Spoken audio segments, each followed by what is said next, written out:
G'day, David. Welcome back. Thanks, Mark.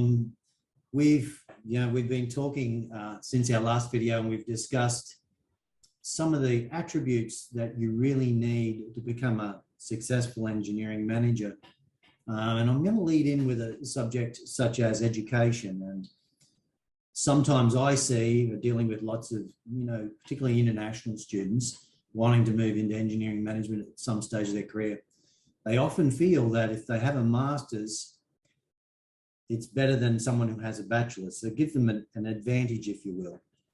Likewise, if you've got a bachelor's, you feel like you're better than someone that has an associate degree level. And from my experience, and I want your opinion on this, I found it in Australia at least, that it's more about how you apply yourself in your industry segment. And often I've seen people that are at let's say a drafting level, a design level, have the really strong attributes to move on in their career. And they may have to do further study at some stage, but they certainly have the qualities you look for. I was going to ask you your opinion on this because I know it's a hot topic for you as well. Yeah, it's a good topic to discuss, actually.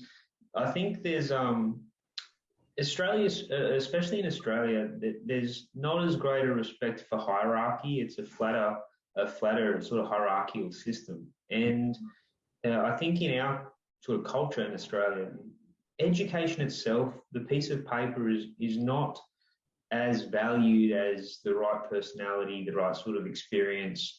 And I think it definitely helps having the qualifications because it gives you the theories and it gives you the reference material and it gives you a little bit of knowledge of the areas that are important, but it doesn't really give you the skills to apply them. And so, especially in Australia, as you said, people who are in design and drafting roles, a lot of them do have the attributes. They become leaders. They sometimes have to go to get a little bit further education, because they won't have naturally gotten some of the skills in leadership. But I've got some friends and colleagues who started out as designers and draftspersons who now are project managers, and they've done that through experience and going out and finding their own personal areas for improvement and working on them to become that more complete offering for project management roles. They didn't just go and get another qualification. They really worked on themselves to get there. I remember distinctly listening to other people in design review meetings, and you would have, lead engineers in there, and you would have very experienced draftsmen in there, for example. And it was fascinating to see someone with real experience commenting on something, on a design that would easily be overlooked, but it was super important.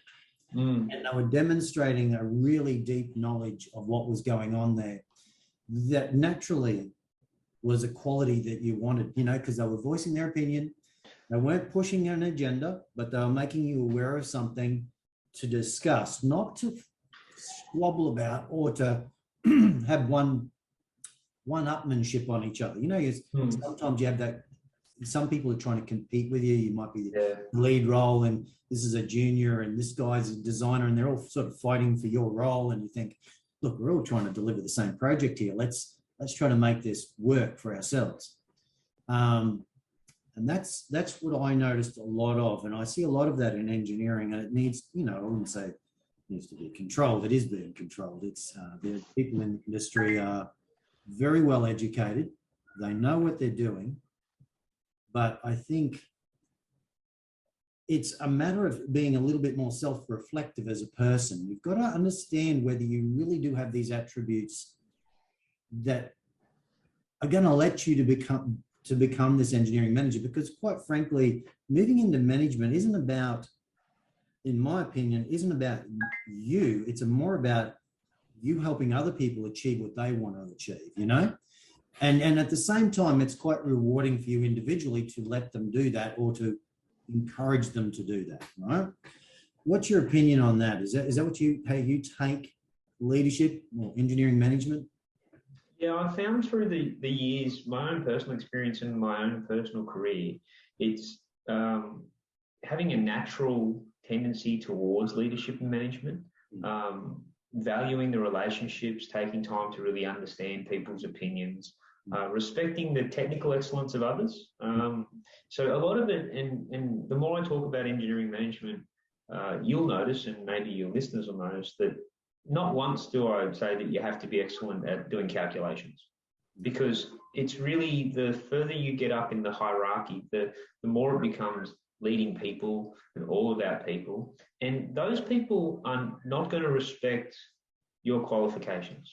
No one says, oh, you've got a degree in engineering, so you must be great, right? In fact, in Australia, as you know, Mark, it's sometimes the opposite. Yeah. You know, there's a little bit of that.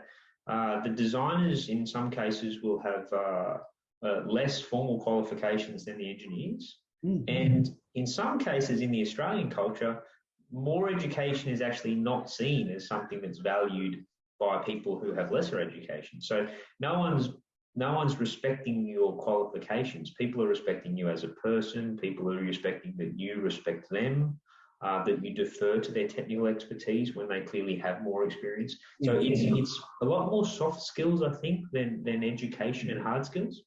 Exactly. I always found it was about,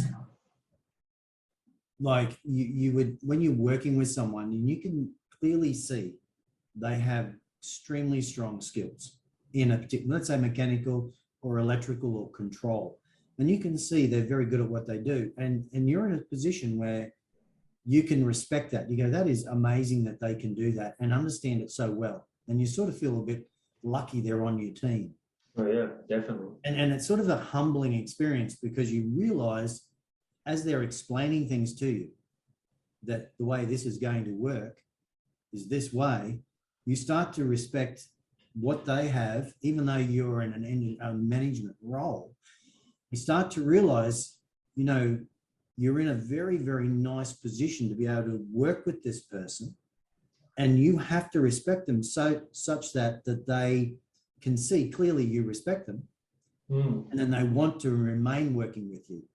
You know, because it can be a bit competitive at times, and you don't want it to be. You don't want it to be, because there's things that can happen, as you know, that can make your life very difficult on these projects to deliver things on time if they don't like you. That's true. That's very true. So, you know, coming back to, you know, a wannabe engineering manager, what is it? You know, let's say it's not technical. It's not about someone who likes to talk for the sake of talking. It's something else, isn't it? It's a blend of different things. What would you say it is? What would you say some of these attributes are? Yeah, I think understanding the purpose of wanting to take on these roles, I think, is important. You know, like it's the same as anything that you decide to do that's difficult. Yeah. You really need a purpose to drive your motivation, your energy levels, and your need to be successful. And so for people who believe that engineering management is a career path that they'd like to follow, it's worth asking yourself, why do I want to do this? What's the purpose of doing this? Because, as you said, it is quite difficult. You need to work well with people. Most of the people on your team will know more about their area of expertise than you. So, as you said, it's really about serving those people. It's about respecting those people that haven't chosen to do engineering management, but they may be world-class experts in their own field. And it's facilitating the blend of all those highly technical skills into that overall deliverable, which is the engineering for the project. If your purpose is to enhance that, if your purpose is to make the team work better together, to find better ways to do things, to seek great outcomes, then there's a lot of hard yards, but it's very rewarding. If your purpose is to be the manager, to get the title, to have people respect you, it's going to be very hard yards, and you probably won't be successful, because wanting people's respect is something you have to give before you get. So, you know, it's a very in some cases, it's a very humbling role because you're leading a team of people who know more about stuff than you do, and you're trying to enhance the success as a group, and you won't have all the answers. And, you know, I've spent hours with people with whiteboards, them explaining why things have to be a certain way. And by being open and willing to just learn from all these other people that know more about things than you, it's part of the experience, right? So you actually step into a role where you know less about it than, you know, you've known before, and being open to that is part of the key.